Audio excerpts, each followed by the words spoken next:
এখন যাচ্ছি শপিংয়ে। তো ওই নিয়ে যাচ্ছে, মানে আশু দিয়ে যাচ্ছে। তো এই এই শপিংটা একটা স্পেশাল কারণ আছে। তো যারা আমার ফেসবুক থেকে দেখবে তারা আমার প্রোফাইল দেখলেই বুঝতে পারবে মানে কি স্পেশালের জন্য শপিংটা করা হচ্ছে। তো কি স্পেশাল কারণ সেটা আর বলছি না। প্রোফাইল যদি কারোর খুব মানে কোয়ারিজ থাকে তো আমার প্রোফাইলটা একটু দেখে নেবে, তাহলেই বুঝতে পারবে কি কারণ। তো কারণটা আমি এখন আর বলছি না। এখন যাব, এখন কটা বাজে, এখন 5টা মতো বাজে। তো আস্তে আস্তে তো অনেক দেরি হয়ে যাবে। তো এসে আমি সবকিছু দেখাতে পারবো কিনা জানি না, আমি চেষ্টা করবো দেখানো। তো যাই, আর কি কি কিনছি সেটা অবশ্যই শেয়ার করব। তবে এখন যদি না করে পরের ভিডিওতে আমি অবশ্যই শেয়ার করব। আমার মনে হয় শপিং করতে টুকটাক সবাই ভালোবাসি আমরা, আর আমি তো খুবই ভালোবাসি। আর নর্মাল দিনে তো শপিং করা হয়, কিন্তু কোনো স্পেশাল দিনে শপিং করাটা আরও বেশি স্পেশাল হয়ে যায়। তো আশু যখন বললো আমাকে শপিংয়ে যাওয়ার কথা, আমি একদমই সময় নষ্ট না করে হ্যাঁ বলেছিলাম।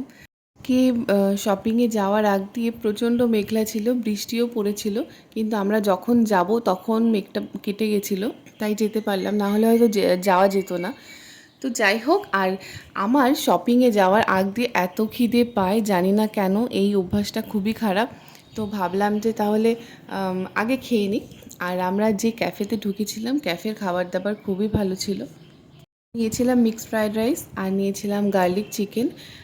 অসাধারণ ছিল খাবার দাবার। তো এইটা আমরা অনেক দিন ধরেই সোদপুরে যাই, কিন্তু এই ক্যাফেটা নতুন খুলেছে, আর এর জন্য হয়তো খাবার দাবার এত ভালো নতুন বলে।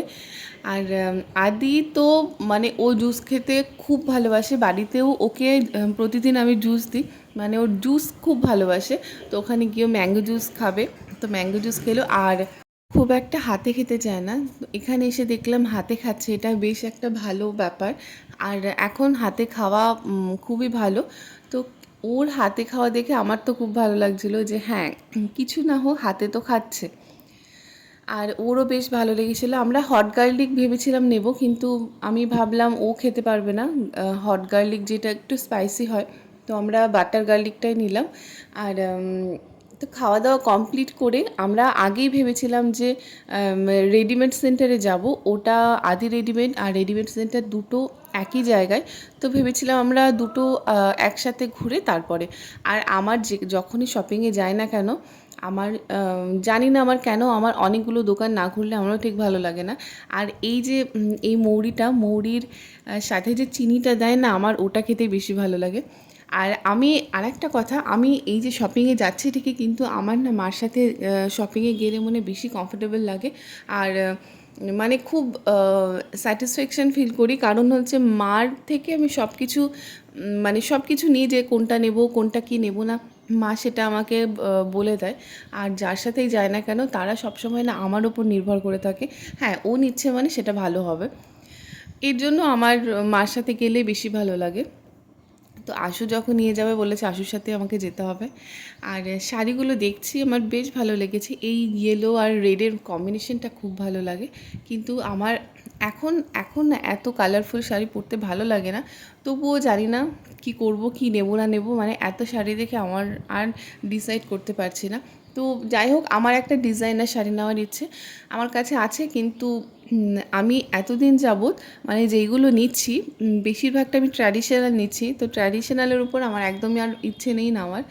এটা পছন্দ হয়েছিল, আশু বলছিল এটা নাও, কিন্তু আমার একদমই মানে আমি একদম ঠিক করে রেখেছিলাম আমি একটা ডিজাইনারই নেব, আমি ট্র্যাডিশনাল একদমই নেব না। আর ট্র্যাডিশনালের যে কাউন্টারটা, ওটা দেখে আমি ভাবছি কি নেব, কারণ ওখানকার শাড়িগুলো এত ভালো ছিল। তো আমরা যাই হোক, ওখান থেকে অনেকটা আমি নিজেকে সরিয়ে নিয়েছি, নিয়ে আমি চলে গেলাম ডিজাইনারের দিকে। কিন্তু আমি অনেক দোকান ঘুরেছি, আমার একদমই কেন জানি না, আমার একদমই একটাও শাড়ি পছন্দ হয়নি। পছন্দ হবে নাকি তাও জানি না, আমি নিয়ে আসতে পারবো কি না। মা আমাকে সবসময় বলে, তুই যার সাথেই যাস না কেন, তুই শাড়ি পছন্দ করতে পারিস না, তুই যাস না, আমার সাথে যাস। তো আমি আর কি করব, মাকে তো পেলাম না। তো যাই হোক, শাড়ি নিয়েছি, তোমাদের সেটা আমি শেয়ার করব।